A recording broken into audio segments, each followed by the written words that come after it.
Remember the Brady Bunch?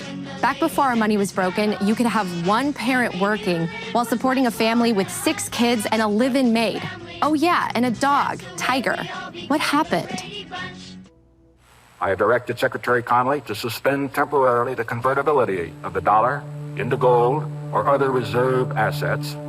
So President Nixon in August 15, 1971, took the dollar off the gold standard so we could print more money, so we could steal your wealth. And the reason that he decoupled gold from currency was to pay for the Vietnam War.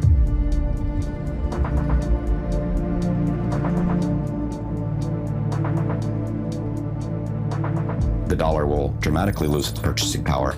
The more they print, the more it gets diluted. And with Bitcoin, you just can't do that. And so people who understand the concept of money supply being the driver of inflation, then they'll understand why Bitcoin is superior. So a single politician with the ability to print money can turn employees against employers, can turn the customers against the vendors. They can turn every industry against every other industry. They have people rioting in the streets. And typically, the people don't realize that it's the government that's created the distress, and they blame the shopkeeper or the policeman or the person in the streets for causing their problems. And so you have unnecessary violence. You have human tragedy. Businesses collapse, families collapse, people lose their lives. And it's all because the economy is, in essence, collapsing because the energy is being drained out of the currency. There has been so much damage caused by broken money over the last 50 years, and more people are feeling left behind. If you work for a living, you're paid a salary, you're kind of a slave. Well, that's a harsh word, it makes us uncomfortable.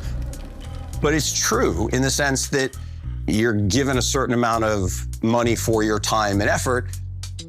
Therefore, you don't have time for creativity and innovation because you're just doing your job, just punching your ticket.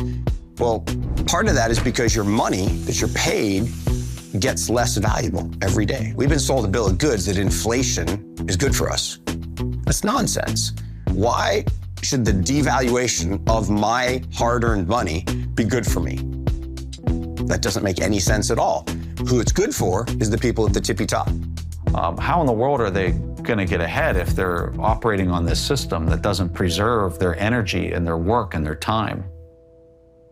So it seems like we're all getting rug pulled. I have a sneaky feeling it's inflation that's taking advantage of us. But what exactly is inflation?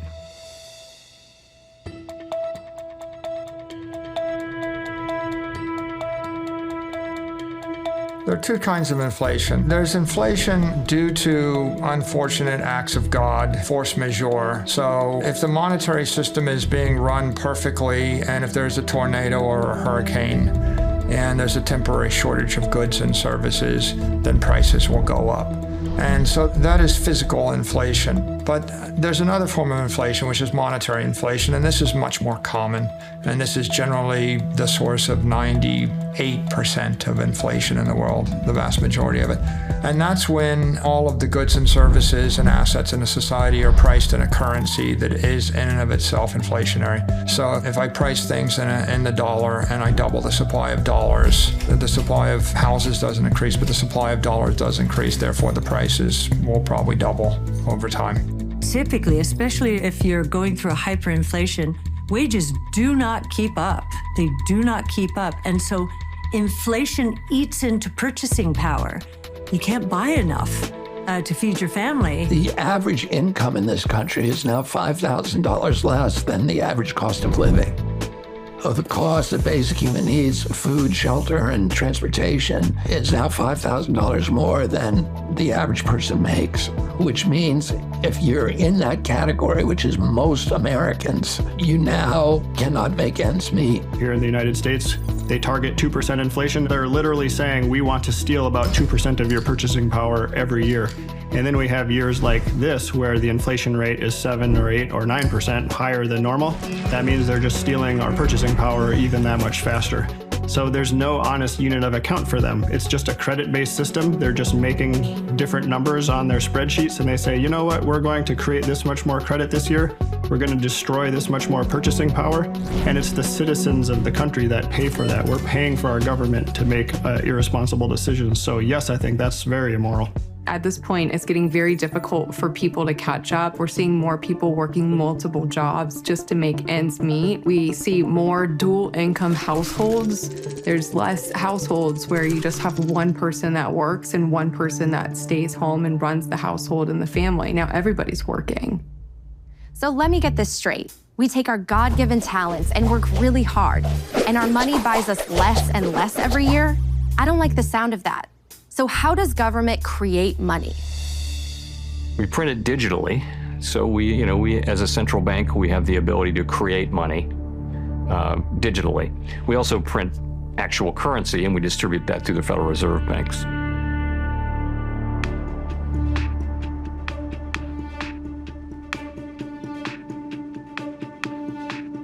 The current financial system was built for the elite. It was built to ensure that those that control institutions and have a vast amount of money can make even more profit at the expense of regular citizens that are from the working class. The current financial system was designed to promote the wealth of a minority, which is why that minority tries everything possible to discourage people from using Bitcoin, because they know they will end up losing that privilege they have been carrying for centuries.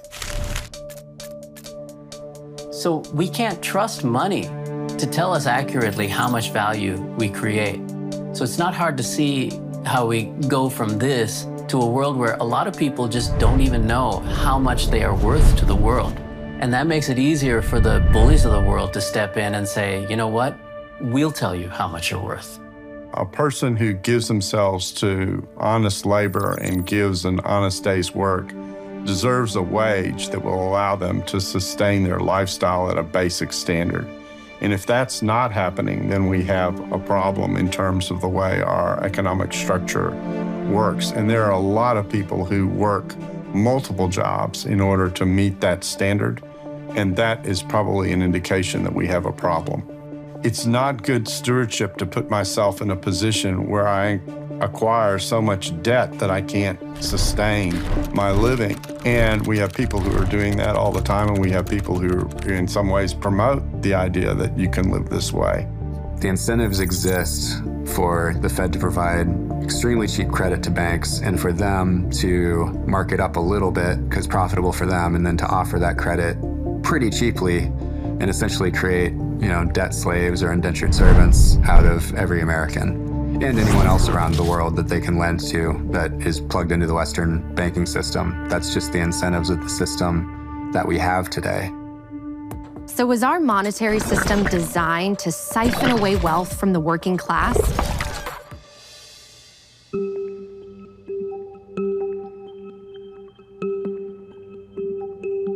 If we go back to medieval times and perhaps a bit earlier, we can see how money emerged. What happened is that every local sovereign nation state or city-state tended to issue its own currency.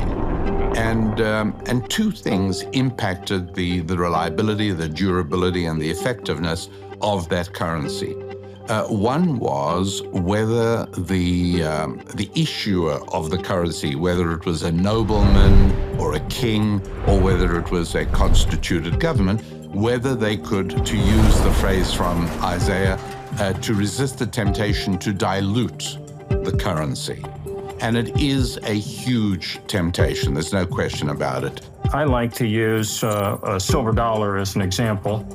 So when this dollar was created, right, it was worth $1. As a matter of fact, for a while, you could take a U.S. silver dollar note and exchange it for $1, right? So this used to be $1. Today, I just checked, and it takes $38, paper dollars, Federal Reserve note dollars, to buy $1 of silver. That gives you an idea of the destruction of the purchasing power. And it's why we're seeing today in the post-lockdown world all the central banks around the world printed tons and tons of money. And that just doesn't make any sense. And so people say, well, why are housing prices going crazy? And why are food prices going crazy? Well, it's inflation. It's actually not really inflation. Inflation is when there's excess demand for limited supply, so the price rises. This is currency devaluation.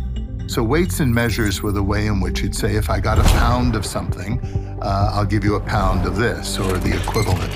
And there's a real warning in the scriptures, Deuteronomy, Leviticus, especially in the Mosaic Law, and then later in the book of Isaiah, the book of Proverbs, that talk about things like, and they use a lot of metaphors, like diluting the wine with water. I mean, how is that for an image of inflationary policy, where you inflate the amount of money in the economy because you have control of the printing presses? Unfortunately, as governments abandon all morality with respect to preserving the value of the currency for which they exercise control and responsibility, it's increasingly impossible to count on that kind of stability. And in that light, we think in terms of whether Bitcoin is an investment vehicle or whether it is an exchange vehicle, or maybe we have to look at it as both.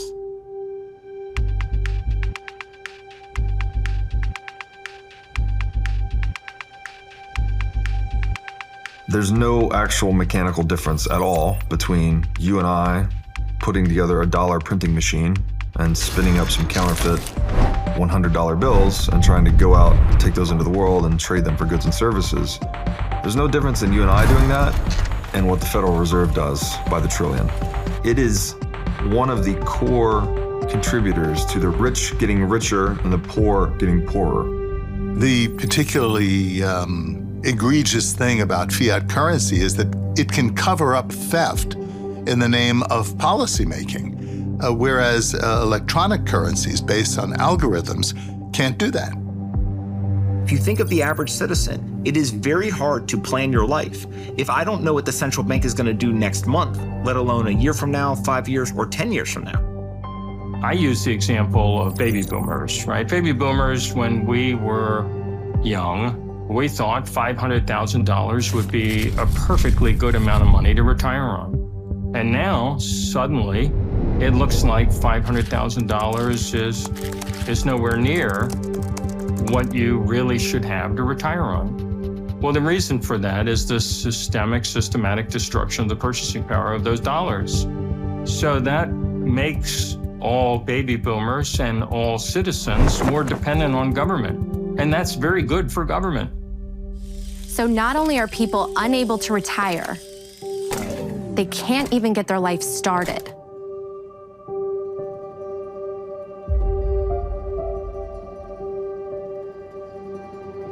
God's will is for us to be fruitful and to multiply. And one decision or one factor that impact many people's decision to have children is their finances.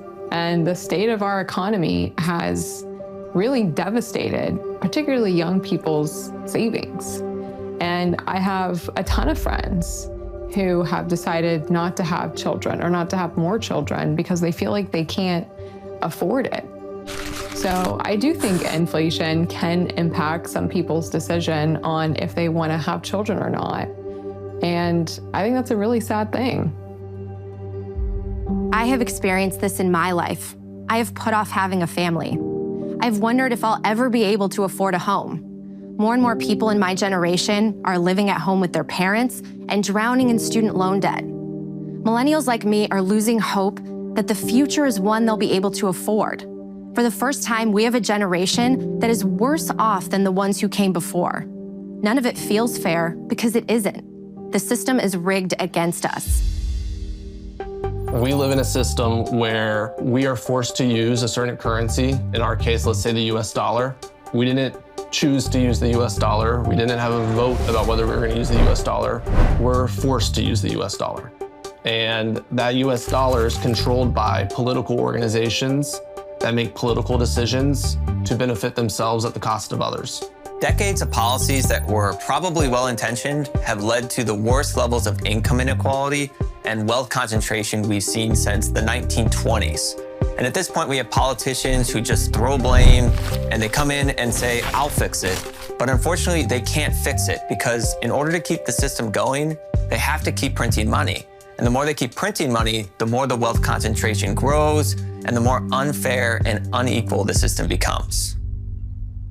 Okay, so clearly there's a problem, and it feels like there's no way out. But is there? If broken money is the cause, how can we fix it? More and more people say the solution is Bitcoin. My perspective is that Bitcoin does fix everything. And Bitcoin is about community. It feels healthy. It feels like it's doing something good for society. It's something that's non-political. It is not tied to any one group or another. It's not tied to the Republicans. It's not tied to the Democrats. It's not tied to the Libertarians. It's open for everyone, and it's free for everyone. Anyone can be a part of the Bitcoin economy. It's like a good church. A good church says, anyone, come on in. Come be a part of our community. Be a part of our family. Bitcoin is that.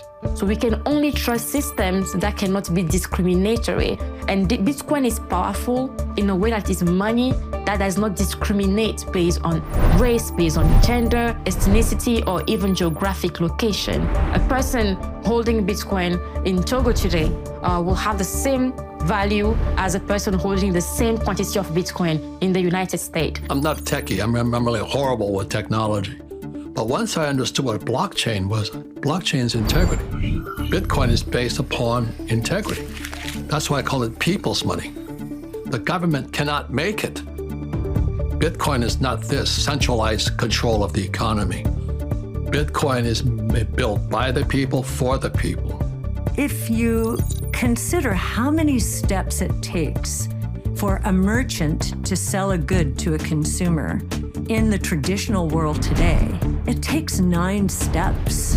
And what the Bitcoin network does is take 7 of those steps away. It's peer-to-peer. Those steps, by the way, are dominated by toll takers. They're taking fees. And so up to 3%, sometimes more, of the transaction, which actually can be saved by both the merchant and the consumer. One of my favorite aspects of Bitcoin is the limited supply of 21 million. I think that having something that can't be changed makes it so powerful, and it makes people appreciate, just like their time is limited, their own personal wealth is limited. When they see that the Bitcoin amount is limited to 21 million, it really makes them understand the difference between Bitcoin and every other currency, all fiat currencies which don't have this limit. So that key is what makes Bitcoin special. Bitcoin is a digital bearer instrument. And you can think of a bearer instrument as he who holds it, owns it. So if I am walking and I find a $10 bill on the ground and I pick it up, who owns it? I do, because I'm now holding it. If I give it to you, now who owns it? You own it because you're holding it. That's a bearer instrument. She who holds it owns it. How do we make this happen in a digital world? Well, it wasn't possible before Bitcoin because Bitcoin solves what's called the double spend problem. Think about it when you take a picture on your phone and you send a picture to your friend. You still have that picture on your phone, and then on your friend's phone, they have a copy of that picture. If I want to send money to my friend peer-to-peer in a digital way, it's really important that when I send it, it leaves my device and it's only on their device. Otherwise, you have what's called a double spend, and that's where you can double spend the same piece of currency over and over again. That doesn't work for money. So Bitcoin solved that decades-old computer science dilemma called the double spend problem. And that allows for the peer-to-peer transfer of money in a digital form for the first time ever.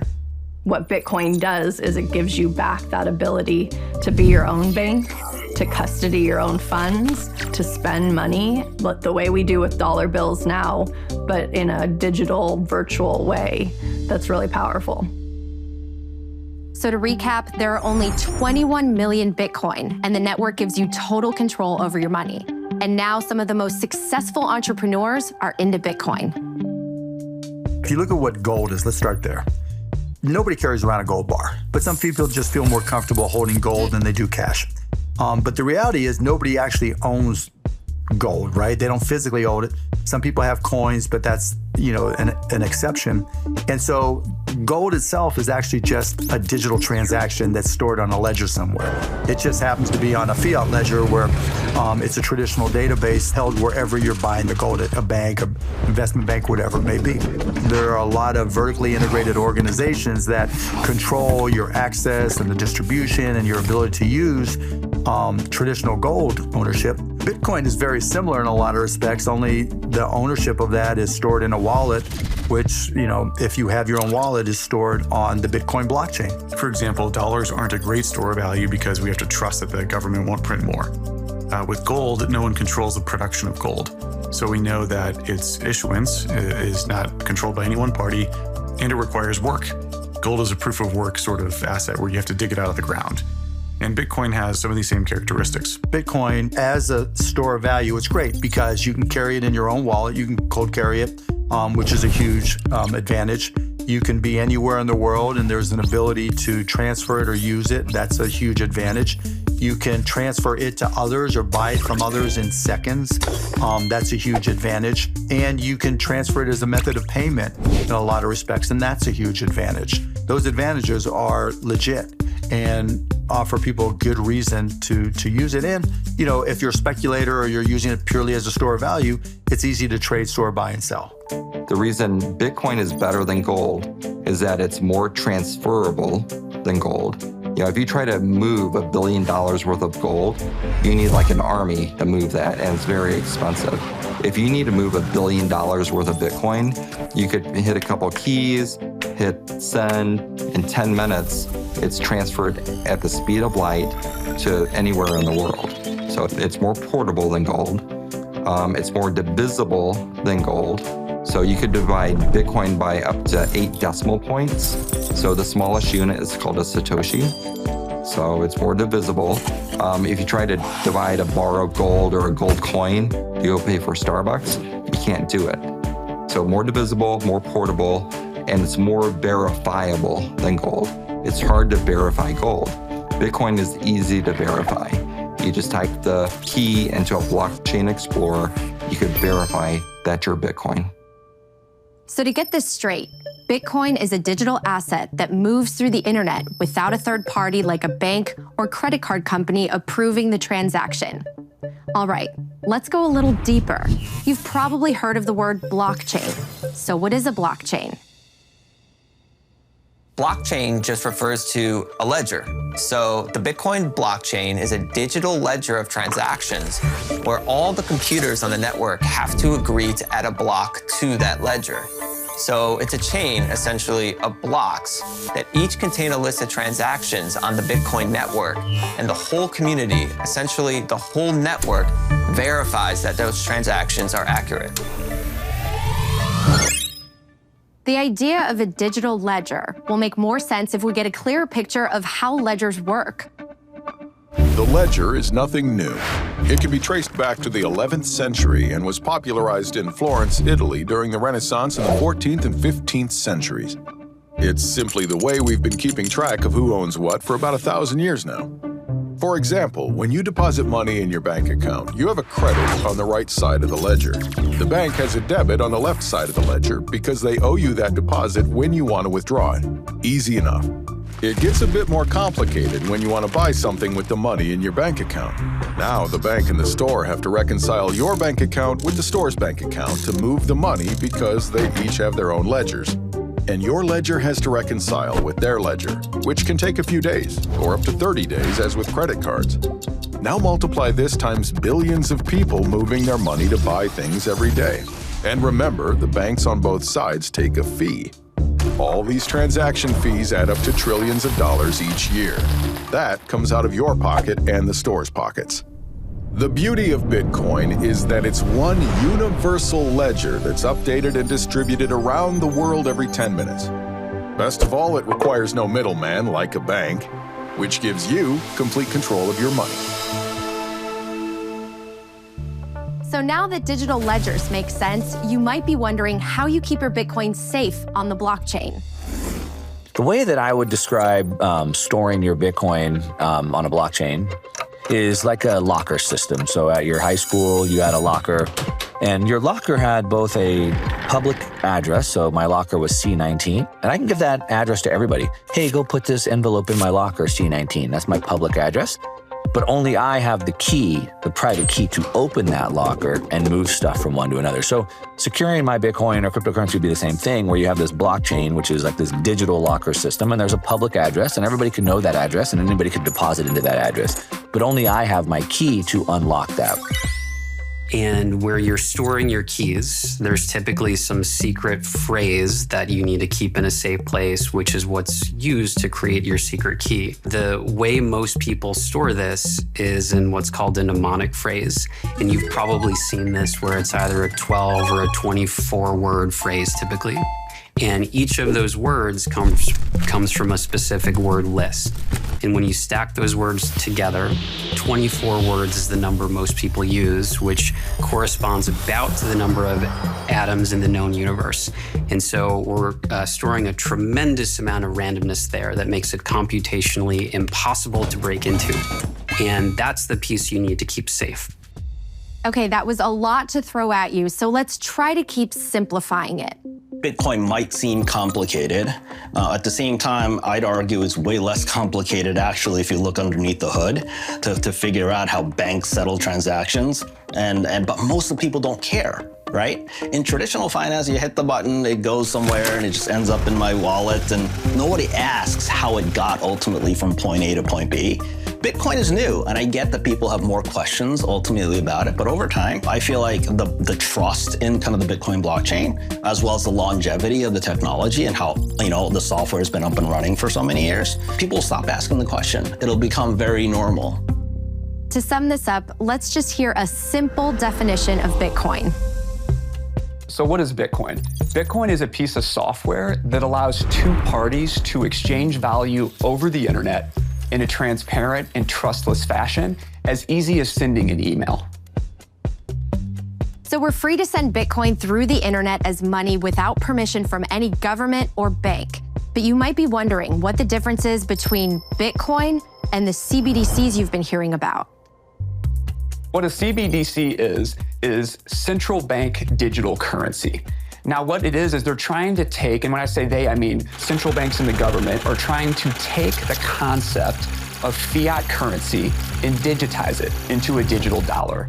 Now, the challenge with this is that allowing the state to create these central bank digital currencies, it is creating a mechanism by which the government can surveil every single transaction that an individual makes. And not only can they surveil these transactions, it allows them to turn off your bank account if you start doing something that they disagree with. This is an extremely slippery slope that if we allow the government to go down this path, it has the potential to enslave humanity in the long term. And I think it's something that we need to carefully review, because if we go down a CBDC path, allowing the government this level of control, it's unprecedented, which is why we should avoid this at all costs and stick to a hard money standard like Bitcoin. The central bank literally would be in position to cancel any transaction. It would be permissioned, not permissionless. And it's one thing, for MasterCard, for example, to know how much they paid to Walmart last year, but it's another thing for them to tell the world how much you paid at Walmart last year. And it's a whole different level of creepy for them to say exactly what did you buy at Walmart last year. And I think people kind of broadly get that sense of privacy. That's what's at stake here. I think the future of money really is one of the most important policy debates we're having today. And when you think about where people could go with kind of an Orwellian surveillance state money system like a central bank digital currency, it really is a good versus evil, and Bitcoin in this case is on the good. The countries that are clinging to a CBDC are trying to control their people, and those are weak governments. Weak leaders are the ones who try to control everybody. The strongest leaders are the ones who trust people and set them free. The problem I have with CBDCs is they're Marxist. And what I mean, the central bank Marxism is central banking system. So that's why I support Bitcoin, because Bitcoin, I saw the strength coming from the people, not the government. I think CBDCs, wherever they are a threat to freedom. Absolutely. You're seeing CBDCs in China right now where the populace are trying to go into a store and they're scanning a QR code and they're seeing in their wallet that it's an invalid purchase because maybe they're from a region that's 100 miles away, or they're going to a pharmacy and they don't want that person to have access to that type of drug or medical treatment. With the CBDC comes the programmability and control of the government saying you're allowed to do this or you're not allowed to do that. And we've already seen it rolled out in China, and it looks a little scary. So when you're doing that compare and contrast between a CBDC and Bitcoin, it's all about who's controlling the actual ledger. One's actually decentralized, the other one is not. It's completely controlled by the government. Now that you know the difference between Bitcoin and a CBDC, let's play a little game. Hey everyone, time for one of my favorite games, CBDC versus Bitcoin. Here's how we play. I'll read you a headline from our not-so-distant future, and you have to decide, am I describing a CBDC or Bitcoin? Are you ready? Okay, first one. After criticizing President Macron on social media, French pilot's digital wallet is frozen. Come on, this one's a no-brainer. CBDC or Bitcoin? That's right, CBDC. Next. British electrician protests being denied a pint of lager at local pub for exceeding his alcohol limit for the week. Which is it? CBDC, Bitcoin? Well, of course it's a CBDC. All right, last one. Are you ready? Can I get a drum roll, please? After Chinese invasion, Taiwanese citizens escape with their savings in their head. Border guards are unable to confiscate their wealth. You tell me, CBDC or Bitcoin? That's right, Bitcoin for the win. Thanks for joining us today, folks. Natalie, back to you. Hopefully by now you're feeling more assured. So let's get back to the idea that Bitcoin fixes everything and look at exactly what it can fix. I think that there's a moral case to be made for Bitcoin in that it is for the end consumer, for the citizen. It is the stable form that cannot be stolen or corrupted or manipulated or inflated. And so for an individual, that is a great thing. It doesn't necessarily benefit certain governments who want the ability to wipe out with the stroke of a pen or the muzzle of a gun the bank accounts of its citizens. So politicians promise you that they will make your houses more valuable, that you can use them as ATM and extract value from them, that you'd have cheap borrowing and cheap leased cars and cheap mobile phones, and you'll just be wasteful and keep consuming, borrowing, spending, consuming. This is not sustainable. It's not sustainable for human harmony. It's not sustainable for the planet. It leads to a joyless market society that measures GDP and exchange value over experiential value. And experiential value is much more valuable to human beings. We don't measure our literacy rates, our suicide rates, our divorce rates, our happiness, our pollution within the GDP metric. We only measure exchange value. So as long as politicians keep saying, oh, GDP is going up, therefore we're all doing great, that's a massive problem for human society, and it's not sustainable for our planet. So I think it's extremely important that we consider a sound form of money as a fundamental change for our financial and monetary system, because that'll put us back on an even keel. So how does all this get us back to the Brady Bunch days? You know, where a family can actually live off one income and have a balanced life? Bitcoin could make life affordable again and allow us to plan for our future. If money actually held its value, imagine the freedom we would have. I think store value is a really interesting concept that ultimately people are trying to figure out, where can I put my economic value that I've gotten in exchange for the work that I've done? And I don't just want it to not go away. Maybe actually it should increase in value over time. And I think something like Bitcoin continues to perform over the last 15 years as the best store of value on the planet. People view Fed monetary easing as printing money. And if you're printing money, it's going to create inflation, and therefore sound money tends to grow in value. Just in case you haven't heard of sound money, let's take a moment to learn what that term really means. What is sound money? The term sound money originated back when we used gold coins as currency. Oftentimes, as a way to create more money, kings and queens would mix in common, cheaper metals with gold. That way, they could create a coin that looked like it was pure gold, but really, it was diluted. And that allowed them to create more coins with the same amount of gold. So instead of 10 ounces of gold being able to create 10 coins, now they could use that 10 ounces of gold mixed with junk metals and create 14 coins. It was a very sneaky theft of the people's money. The public got wise to this scam and found a simple but clever way to test if their coins were pure. If they dropped them, a pure gold coin would make a different sound than a diluted one. Today, when we refer to sound money, we mean money that cannot be diluted. Bitcoin is the soundest form of money humans have ever created because no matter how hard anyone tries, you can't dilute Bitcoin by creating more of it. There will only ever be 21 million for all of human history. So because Bitcoin can't be printed out of thin air, it gives us money we can trust. And what's more, it's inclusive and open to everyone around the world. You know, if you are one of the 50% of the planet who does not have a bank account, you are shut off from the global economy. You can't go shopping on the internet if you don't have access to a credit card or some form of digital payment. So there's a huge amount of people around the world that are frozen out of the financial system and the ability to improve their life circumstances. Bitcoin, it is designed ultimately to replace both the monetary system and the financial system. It is a math-based system where at its core, it is trying to remove politics from money. The beautiful part about that is that anyone, anywhere in the world can use Bitcoin at any time for any reason. No one can censor them, no one can stop them, no one can tell them that their use of money is wrong or not allowed. No one is going to change the rules on them halfway through, and everyone operates by the same rules. It doesn't matter if you're a billionaire, it doesn't matter if you're a president, it doesn't matter who you are. You have the exact same rights within the Bitcoin system that the person who makes $1 a day has.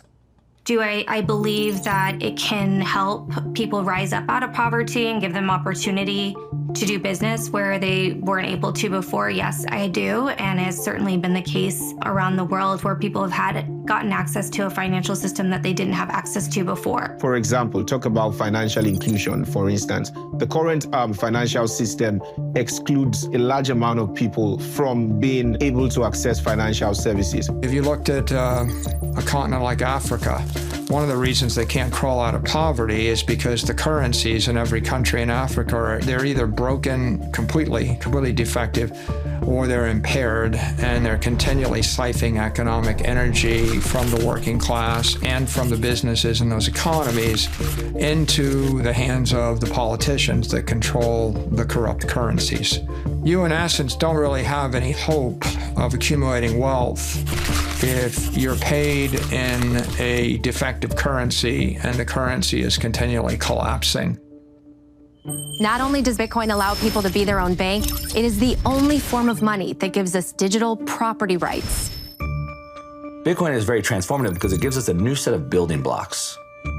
We don't know all the things that we can build with those building blocks, but what we do know is that it solved maybe the oldest problem in humanity, which is how do I secure my property in a way that can't be stolen? The ability of a person to have full rights to the money that he has earned, that he has brought into being, without interference of any more powerful entity, whether it is a band or a gang or a government or anything else that could use force against him.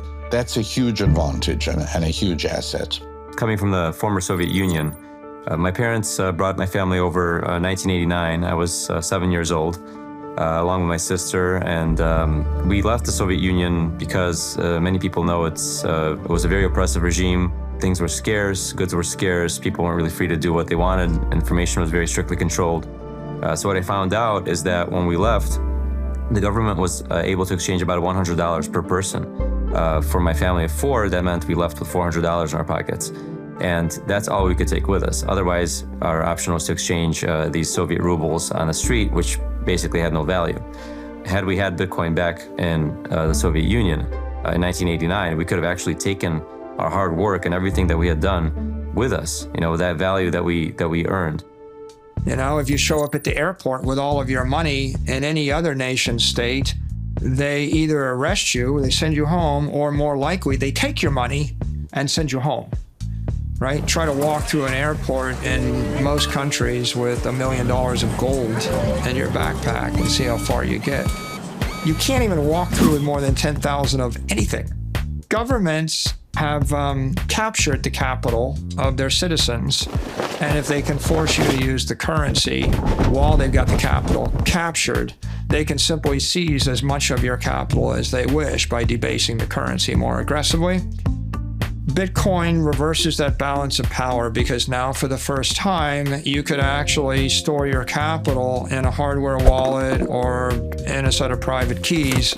And you don't have to move it physically through the airport or on a ship. You can actually move it through cyberspace with 12 words. You can send all the digital capital in the country over a WhatsApp message. There's a famous phrase, an armed society is a polite society. When the citizens are disarmed and the government's the only entity with the guns, then one person can simply steal all the property. And when 95% of the citizens are starving to death, that's not a problem. As long as 1% of the people have the guns and you feed the 1% with the guns, you could still control the country. And that's what happened in many nations, in North Korea, in Cuba, in Zimbabwe, etc. Bitcoin economically arms everybody. Like for the first time in history, you can fight back. You actually can store your economic energy and protect it with cryptography and a 300 exahash wall of encrypted energy, and no mayor or governor or country can seize that from you, no matter how much weaponry they have. And what happens then? If I can't take it from you by a force, I have to negotiate with you. And that means instead of just losing everything, I'm going to try to sweet talk you or negotiate you into giving me half. And we call that tax. If we want to get people out of poverty, we need to give them property rights. We need to give them savings that is theirs. We need to give them a way to build wealth, to build businesses, and to keep that wealth and to pass it on to their children so they can build more wealth. And that is what Bitcoin provides. Bitcoin enables digital property rights for the first time because it's the world's first digital fair instrument. It allows people to have not only ownership, but control. But what also is essential to a free society is economic freedom. If you don't have the choice of how you spend or save your money, you don't live in a free society. Before cryptocurrency, you needed a bank to allow you to build something and put it on the internet. But now we have money native to the internet, which allows the whole world to participate in a global economy. Ultimately, Bitcoin is a means to fight tyranny, to fight corruption. When you take control of the monetary system out of the hands of a few and make it available to everybody, it is a safer system. And Bitcoin provides a way for the abundance gained from technology to be broadly distributed to society that is aligned with the best in humanity rather than the worst in humanity. Bitcoin is value that everyone can recognize. And already 100 million people recognize that value. There was this moment, I was sitting there and I put Bitcoin on a ledger and I looked at the ledger and I thought, this is my money. My money's here. It's not sitting out there in some bank waiting for some bank run to run it out of business or allowing some banker to make a fortune off my money. It's right here. I know where my money is. I think that gives power to the individual. I think that gives power to the people. This is why people find so much hope in Bitcoin. It gives us back control over our time, our energy, and our lives. So I think the most transformative aspect of Bitcoin is really almost a social economic experiment. Can all the users of a money be in control of the monetary system, right? Or do we need a handful of elected people to tell us what the monetary policy should be? If a majority of the users of Bitcoin and the people running it decide to change the monetary policy, they can. Bitcoin solved decentralization and security. And it was the first time that decentralization and security has ever been solved. And for anyone that's gotten into Bitcoin, reading the Bitcoin white paper is usually the inflection point where it's a 9-page, really easily understood document that lays out what's now the whole cryptocurrency ecosystem. The fundamental idea that we can have a financial system where individuals are really in control of their money. You don't have to have all of the intermediaries that were problematic in the 2008 financial collapse. When I saw that as an engineer, I thought, wow, this is one of the most empowering things that I could imagine. The most important thing is the way it reorganizes human behavior, right? Because for basically thousands of years, most things happened in a trusted way. You had to trust somebody in order to conduct a transaction. You had to trust somebody in order to store your wealth. And now you don't. You can use Bitcoin and you don't actually have to trust anyone. You just have to trust the algorithm. You have to trust the software code. You have to trust the rules of the system. And so Bitcoin is this very transparent system based on code and based on rules. It doesn't require you to trust a bank, doesn't require you to trust the government, doesn't require you to trust your neighbor even. You can use it to do business with an enemy, you can use it to do business with a friend. I think the fact that no one can control or manipulate Bitcoin and that everyone has to play by the same set of rules and there's no rulers, I think that makes it inherently very moral. There's no one who gets a special unfair advantage in Bitcoin, and that's different than the current system we have today, where whoever's closest to the money printer basically disproportionately benefits from it. And so I think Bitcoin can make the world a better place by making it a more fair and inclusive system, and will help fix some of the division, polarization, and the wealth concentration we see today. There is so much Bitcoin can heal. It can even prevent those in power from being able to take our money or silence us. The first thing that happens when you go against the government, that is a dictatorship, they will take away access to your money. And it doesn't even have to be a dictatorship.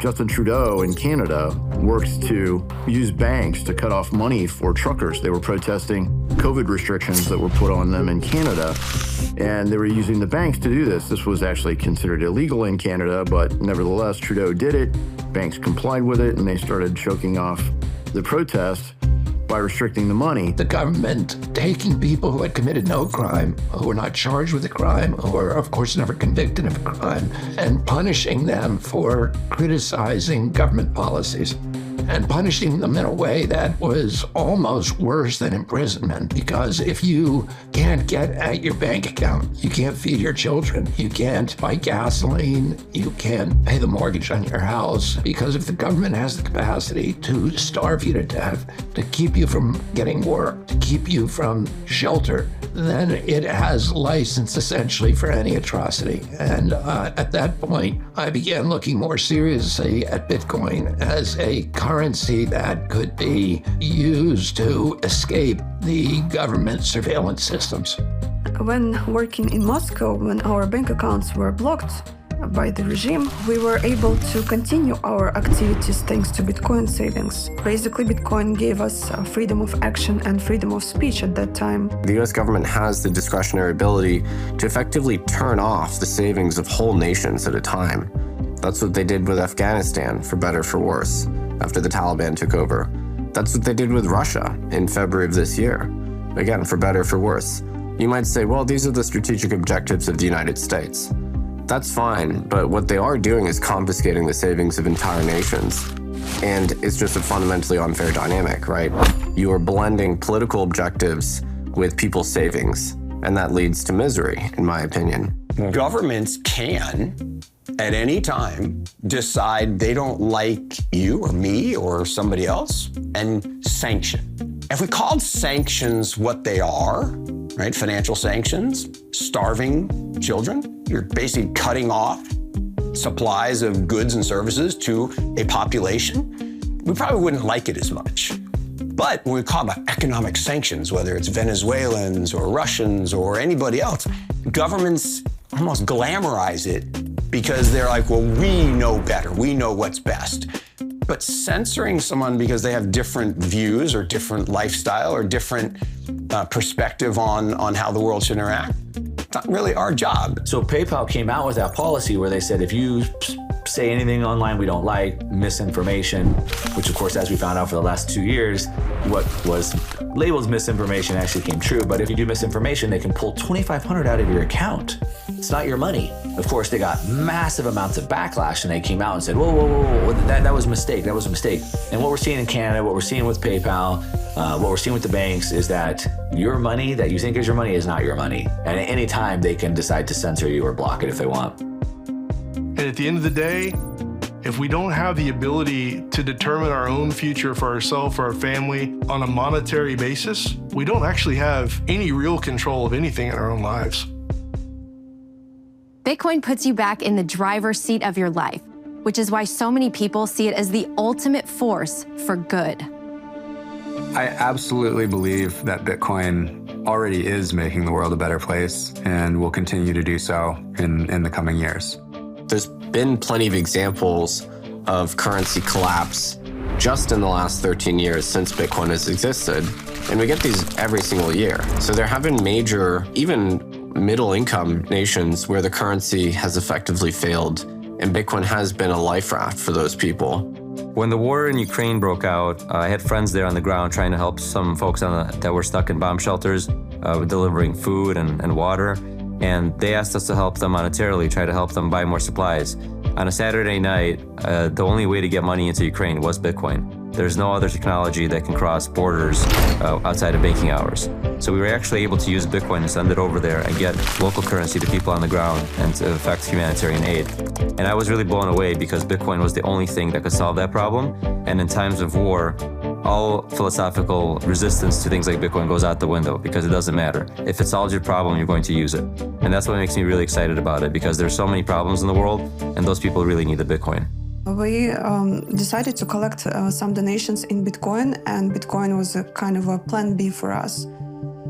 The very concept of Bitcoin is tightly connected to the concept of financial freedom for everyone in the world, and give understanding that Bitcoin is a significant tool in a fight against global evil. You know, when people go to protest, whether it's in Uzbekistan, in Russia, or Belarus, or Ukraine, or somewhere, it's important that you know that you have financial tool which cannot be turned off in the moment when you need it, when you need to be able to fight for your freedoms. And shouldn't be naive thinking that someone in your country would not abuse the power.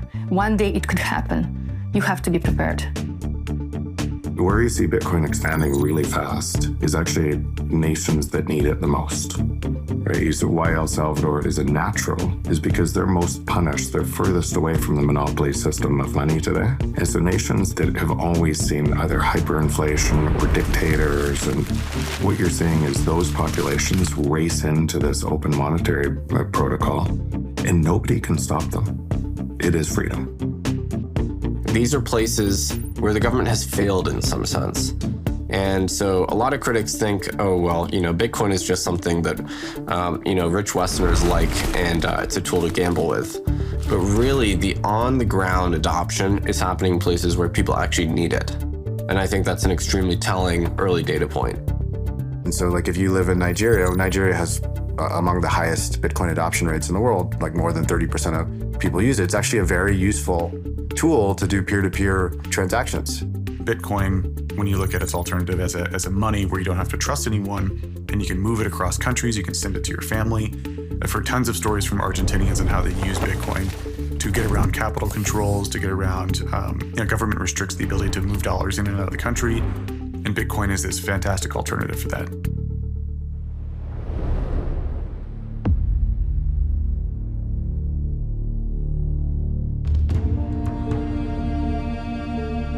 My country is ruled by the oldest military regime in Africa, same government in power for 57 years. And this is a brutal, rogue military regime that puts us under unimaginable amount of abuse and pain and control. Activists and dissidents arrested, killed, their bodies dumped in the sea. Countless of activists are jailed and have been in prison for years with no trial. Many others have disappeared, their families have never seen their body, and thousands others have fled the country, living in exile like myself. I see Bitcoin as a tool of political, social, and economic liberation. The reason why is because the ideology behind Bitcoin in itself is geared toward giving monetary agency back to people, to citizens, no longer having people depend on banks and governments to control their money and determine its worth. We are also in a situation where, as citizens of our nation, our money is worth absolutely nothing outside of our borders. So when I see Bitcoin, I see it as a tool that can allow us to put an end to this continuous colonial system that has maintained our countries and our people in bondage. The goal of my activism is to eventually get to a point where my people can live freely and in dignity. And that cannot be attained without financial freedom.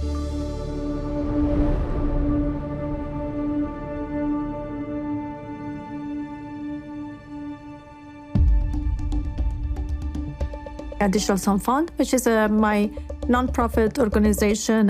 What we do is trying to empowering young women and children in developing countries like Afghanistan.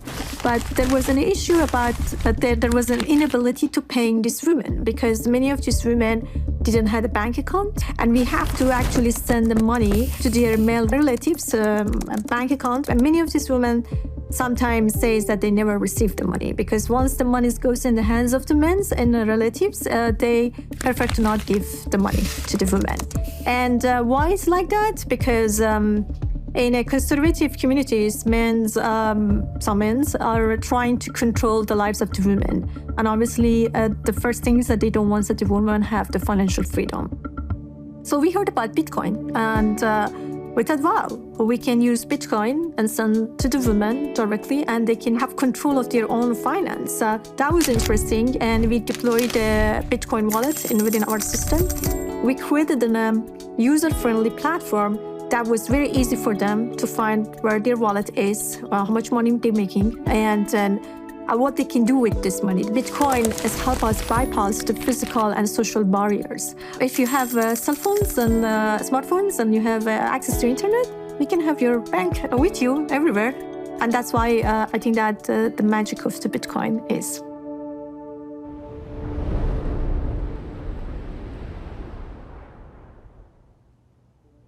The Jews of Eastern Europe when the Nazis arrived, the Jews of Spain before that, Jews of Arab countries in the late 40s and early 50s. Jews were thrown out of Syria in huge numbers, thrown out of Egypt in huge numbers, with nothing, literally with nothing. Gosh, if they could have taken their digital wallets with them, what a beautiful thing that would have been.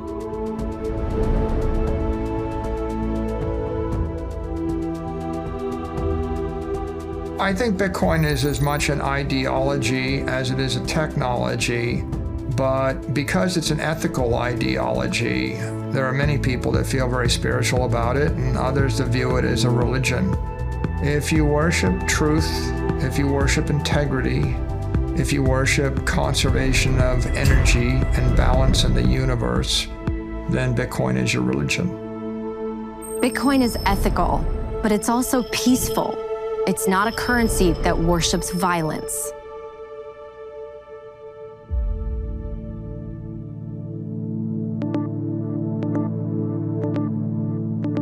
From a political standpoint, you have politicians on both sides, Republican, Democrat, it doesn't matter, that are aggressively trying to vote resources, financial resources, into their local jurisdictions in order to support this war machine that's happening. And that's the game of fiat currency where nobody is pegged in operating off the same rules, the same rule set, which is supplied by Bitcoin. It supplies this global rule set then nobody can manipulate, cheat, or take advantage of over the expense of other players in the global game. And that's why Bitcoin's so different. And that's why Bitcoin solves this massive problem that has been wrought throughout history between humanity and violence.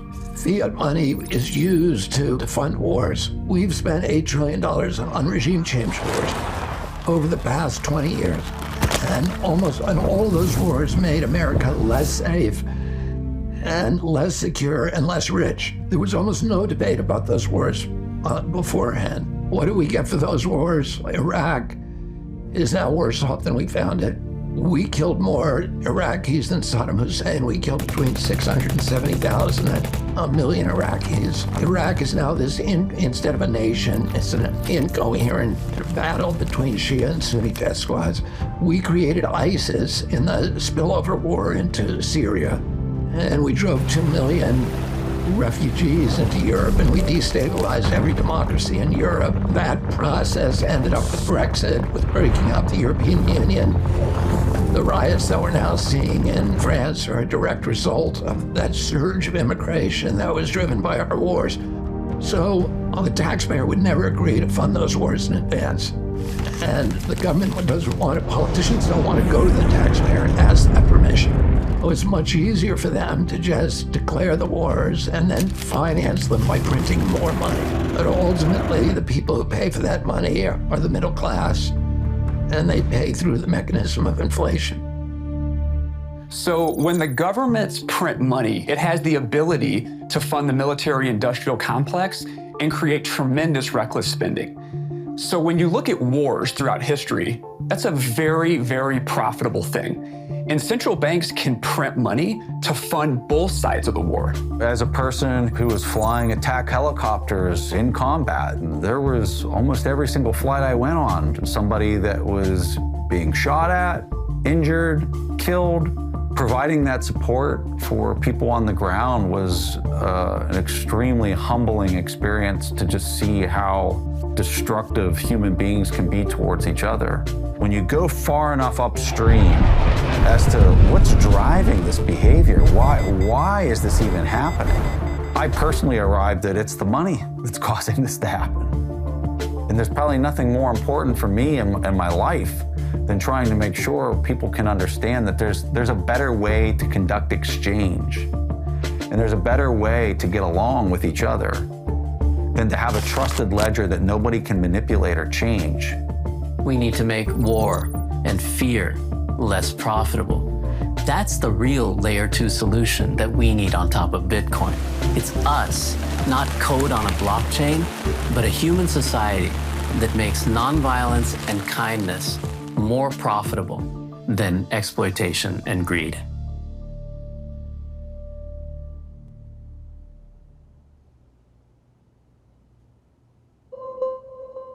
Why is nobody in the U.S. concerned that we've been in these wars for as long as we have? Why isn't anybody asking about the cost of this? Just not even human life, but like the financial cost. And the reason why is because it was always paid through debasement. They didn't know they were paying for it because the bill was pushed way out into the future through the depreciation of the currency itself. And so it just didn't seem like there was a cost. And so it's not just the US that pays for their armed conflicts this way, it's every fiat-based nation state that pays for their armed conflict this way. If you move to a Bitcoin standard, all of a sudden, you can't debase the cost of conflict away. And Bitcoin, conversely, is the currency of peace. If you actually have to go to a population and ask permission to wage war, in most cases, they're not going to give you that permission. It's interesting when a government gets into trouble and they have to pay for a war, or they have to pay for a pandemic, or they have to pay for some cataclysmic event. They tend to print money. And because you're going to have these governments printing all this money, then the money is worth less. Well, what if it were all Bitcoin? Not only would that government not have the ability to print the money for the war, you might not even have the war. So many people see a world where Bitcoin reduces war, makes it unaffordable, and incentivizes us all to love and serve one another.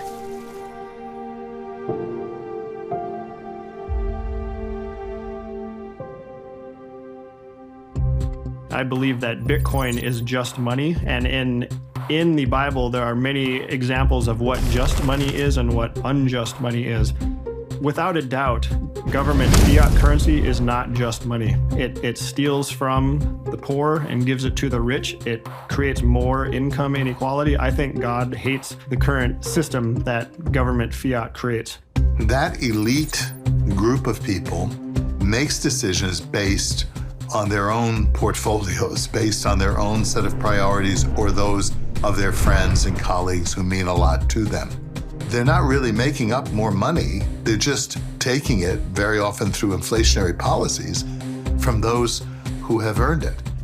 It becomes a system of great injustice and even theft. The United States government has been printing money like crazy. It's the dream solution. It's a way of stealing money without being caught. And, spending other people's money is fun. That's all there is to it. It's one of the best reasons to go into politics. You get to spend other people's money. And most voters are not aware that as prices go up, reflecting profound inflation, that this is the doings of an immoral government that is literally stealing the bread off your table. So inflation is theft. It steals from us right under our noses.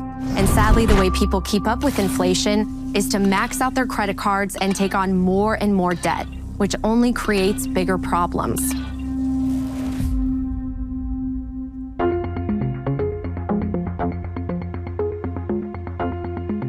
We have interest levels today in our time that far outrun inflation oftentimes. And I think that does raise some ethical questions for us about how we handle our money in the modern world and how we charge people who pursue credit, that kind of thing, because they end up paying a lot just to make up the credit aspect of what they've done as opposed to the money that they've been provided for in a loan. So in Islam, the practice of lending at interest is forbidden. And specifically, the word that is used is riba. Riba literally means surplus or excess. And it means any excess on money. So any form of money creation is forbidden. Riba is interest, it's usury, it's money creation. So when we talk about sound money in Islam, we're really talking about a form of money that cannot be created from nothing and therefore requires proof of work.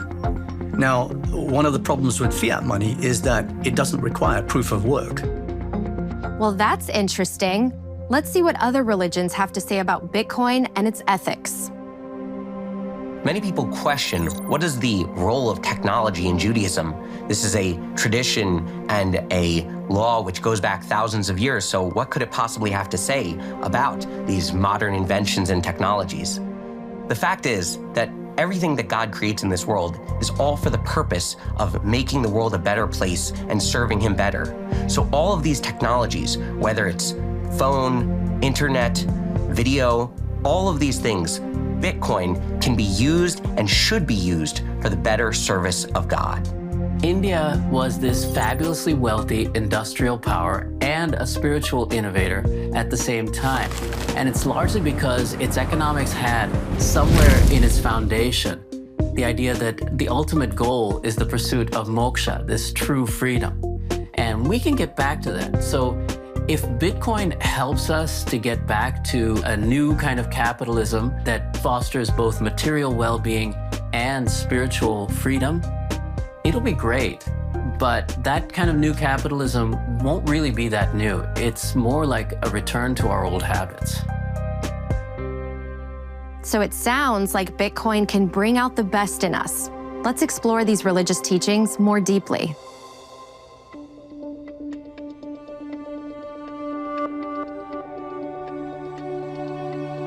When it comes to Judaism being compared to a blockchain, there are so many points that we can look at. Besides the word chain itself, the transmission of Torah and Judaism through the generations is called the histauchelut, a chain of descent from rabbi to rabbi and generation to generation. So what every individual can do is study Torah. They become their own full node. They can validate all of the laws and all of the customs and traditions. And then as new situations arise, rabbis have to deal with how does the Torah have a perspective on these new technologies, on these new questions? That's where proof of work comes in. The rabbis are the most educated and experienced in analyzing and studying the Torah. So they prove their work through their study and through their writings, which can then be verified by every member of the tribe. All they have to do is look into the Torah and validate that what the rabbis are saying fits in with the Torah values and Torah teachings.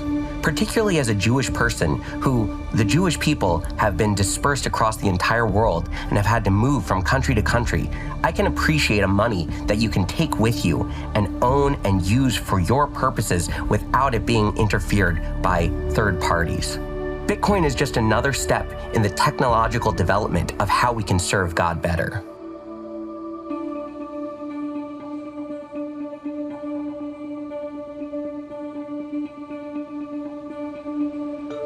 Buddhism itself is a decentralized system. In fact, it's the only faith that I know of where the founder himself said, don't trust anything I say on faith.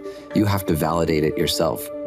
So what validation in Buddhism means is that you have to critically analyze anything that the Buddha himself said. So in a way, as a Buddhist, you're a kind of block validator where you yourself have to relive the Buddhist algorithm. Buddhism is really like an algorithm, a set of rules that the Buddha said, if you follow these, you will be happy and you will create a kind, benevolent, and fair society.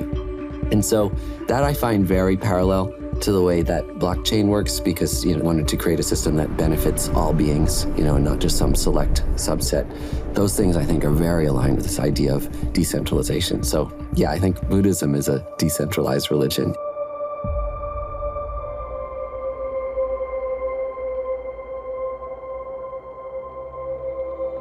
If you have centralized planning, that is, fewer people who are making the decisions about the economy as a whole, you have less information. If you have a decentralized economy, what you have are more people, more inputs, more kind of connection to the reality of what's happening than you would have if you have a small Politburo, a group of policy advisors who are making these decisions, very often influenced by their own particular interests. So when we ask what the Bible says about money, the key thing is that money itself is not evil. Sometimes you hear people say money is evil. It's not. It's a means by which we manage our relationships and barter with one another with different skills and abilities that we have.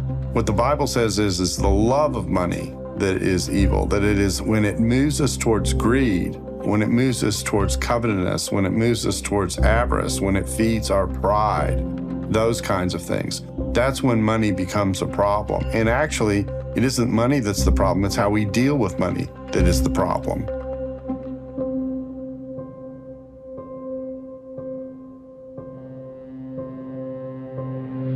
Now, in Vedic economics in ancient times, the ruler, who was often elected, by the way, even 2,000, 3,000 years ago, was judged on a concept called yogakshema, which means an overall material and spiritual well-being of the citizens, particularly the weakest in society. Monetary profit was considered just a byproduct. So fiddling with the money supply, though it might do some temporary good, means that we are ignoring a lot of the key metrics of what makes life worth living. One reason we print this money is to get people to go out and shop with it, or to take on debt at low interest rates so they can go out and shop with that. Now, I don't know of any religion or philosophy that says that the goal of human life is to consume to the point of death. So in a real sense, we are incentivizing something that goes against our basic morality, and I'm not sure how long we can continue to do that. The truth is, what we really are is divine beings who have taken human form in a material world that we manifest together for a meaningful purpose to be happy and free. That's the truth, and that's the foundation of Vedic economics. And Bitcoin has a chance to help us to see ourselves that way.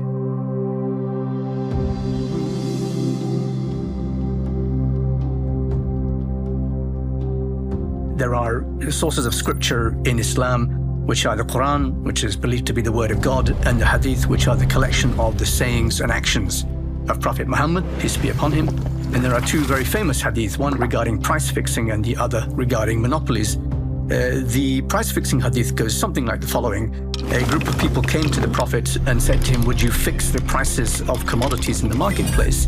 And he considered this and he said no, because he didn't want to cause an injustice against the people. He said that God is the one who fixes the price in the market. So this thing, I think, is very important because it tells us that a free market economy is one that is fundamentally a just economy. I think Bitcoin is the most Islamic form of money ever invented, and therefore, also the most Abrahamic form of money invented, because actually the three great monotheistic faiths share many characteristics in terms of justice and equality and fairness and dealing with one's fellow man. So I think that Bitcoin has those characteristics to be not just the most Islamic form of money, but the most Jewish and the most Christian form of money as well. And I think, therefore, it's a very, very powerful concept, and one which can completely overturn our understanding of the last 100 years of economic history. In a Bitcoin world, people would work together and be free and happy. If fixing our money could help us achieve that, imagine the kind of future we could build. I like to kind of think about how the story of Bitcoin is still being written. The chapter 1 started over a decade ago, and here we are, and we have no idea what kind of the final chapter of the book ultimately looks like. If you think about Bitcoin taking over the world, right, the Bitcoinization of the world, and you play that out to its last element, what could that last stage be from a potential perspective? And that is a world in which there is no other currency. All of the governments have dropped the dollar and the yen and the euros, and all there is in the world is Bitcoin. And it is the standard kind of payments mechanism for anything. A few steps before that is going to be central banks around the world adopting Bitcoin as a reserve currency. I'd actually expect that to happen. At the same time, when I started in this space, I thought this might take out centuries. Every single year, I feel like my time frame gets shorter and shorter and shorter. I think if the world went on to Bitcoin standard, I think what we'd see would be less wars. We'd see government size drastically reduced because the ability to tax your citizens becomes much harder. So if Bitcoin is successful and the world starts to use it, we see the role of government start to shrink quite a bit. And their ability to extract value from their citizens and their ability to wage wars also drop too. And an optimistic government should look at Bitcoin and understand that this is a movement that's not going to stop. You can't really ban it, and if you do, it doesn't mean that every other country will either.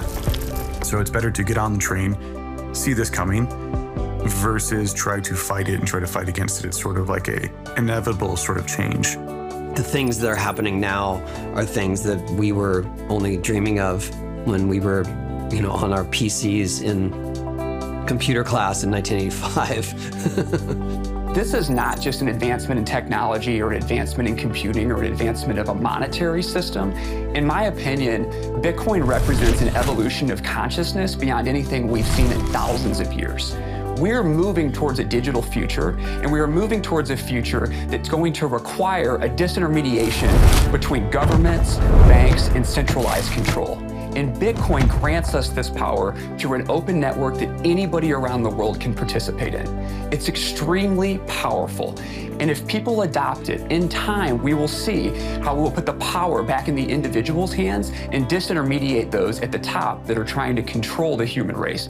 There isn't yet a Bitcoin tangible economy, but that may change. And in fact, I think on some level, it's already beginning to change. So it's obviously something that I think everybody should watch with great interest. I think it would be a great mistake to ignore the Bitcoin economy.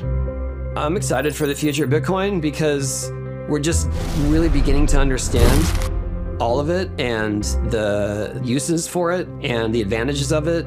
In a Bitcoin operating world, it'll just be a completely shifted dynamic. So it will be more that people can save up and then invest into a certain business. And so in a short way of putting it, it's like saying we're going to live in a more equity-based system as opposed to debt. Whereas right now, it's all about cheap debt. Cheap credit is how the thing expands. Whereas in the future, it will be more equity and savings-based. I'm a person who really believes that everyone should have the right to health care, right to a home, right to food, and so on. All the basics. We should all have our share of the earth's bounty. And no political or financial system we've come up with has yet solved that problem for humanity, although we're getting a little bit closer. So the idea of putting it into collectively agreed algorithms that no individual can change is very, very powerful. So these things are happening all over the world. What I see in the next 10 years is that Bitcoin is flourishing. Bitcoin is solving problems for people in the places where they have the problems. That could be currency problems, that could be energy problems, that could be being able to escape from your country. And that growth is something we see every day. It's not shrinking, just like the internet just keeps growing, right? Lots of people ask, how long will it take for the world to be on a Bitcoin standard? Will there ever be a time where Bitcoin is the world reserve asset and the world reserve currency? I think that that's inevitable. I do think that's coming at some point, but I think we're still kind of a long ways away from that. And so maybe 5-10 years from now, I think lots of the world's government fiat currencies are going to dissolve, and that purchasing power is going to be transferred into either the US dollar, possibly the Chinese yuan, and certainly Bitcoin. And the world will be a more just, a more honest, and just a better place to live. We consider a sound form of money as a fundamental change for our financial and monetary system, because that will put us back on an even keel. That'll actually put us closer to those values that were once espoused 2,000 years ago by the Abrahamic faiths. One of the other areas that I just really like about Bitcoin is this idea that I mentioned earlier, where it's a very unifying technology for us, considering how divisive the whole country is, the whole world. But especially in the United States, we're at each other's throats and we don't agree on anything. But now, all of a sudden, Bitcoin comes in, and you have Republicans and Democrats and conservatives and libertarians because they agree on Bitcoin, and they agree on Bitcoin because it reflects their values back at them, and they believe that it's the right path for us to move forward. So all of a sudden now, you have this base layer unifying technology that can really start to help us have conversations, because the worst thing that we can do is get into our echo chambers and not talk to the opposite side anymore. Now you have Bitcoin helping to unify these groups and put them in the same room and have conversations. And I think that's where progress can be made. Our money should reflect actual value creation and not be sort of given to us by a government that's just trying to manipulate the money supply to get us to shop when they want and go into debt when they want. As long as we're manipulated like that, we're not truly free. That's what we need as a change. And Bitcoin gives us a basis. It gives us a tool for creating that kind of society and that kind of economy. We're at a very transitional time in history. If you look back through the long lens of history, what we see is a repeating cycle of freedom, oppression, revolution, freedom, oppression, revolution, freedom, oppression, and it just goes through all of history. And I think we're at a point in history where that cycle could finally break. And I think it could break to one or the other side. And it's gonna happen in the next decade or two, and it's gonna be up to us to decide which way it breaks. And I think the cycle breaks, and either one, it breaks to where through CBDCs and social credit score system like they have in China, through indoctrination through schools and social media, they can indoctrinate us, they can censor us, they can lock us down, keep us isolated, and potentially prevent any revolution from ever happening again. The other option is that understanding that the source of all their power comes from the ability to print money. The money printer is their power. And if we can defeat the money printer, and they'd have no more ability to print endless amounts of money, then their entire system falls apart. And Bitcoin is that tool that allows us to beat the money printer, defeat their system, and if we move to a monetary system that nobody can control, that system never builds up again. We defeat the money printer, they never get the money printer going again, and we have a life with no revolution cycles of just pure freedom for humanity from there. I see that we do have a choice to make. I always lean into hope and the good in all of us. We should not steal. We should not wage war. We should have a form of money we can trust so we can build a world of prosperity and abundance for future generations to live together in peace and harmony. Bitcoin embodies that hope, purity, and truth.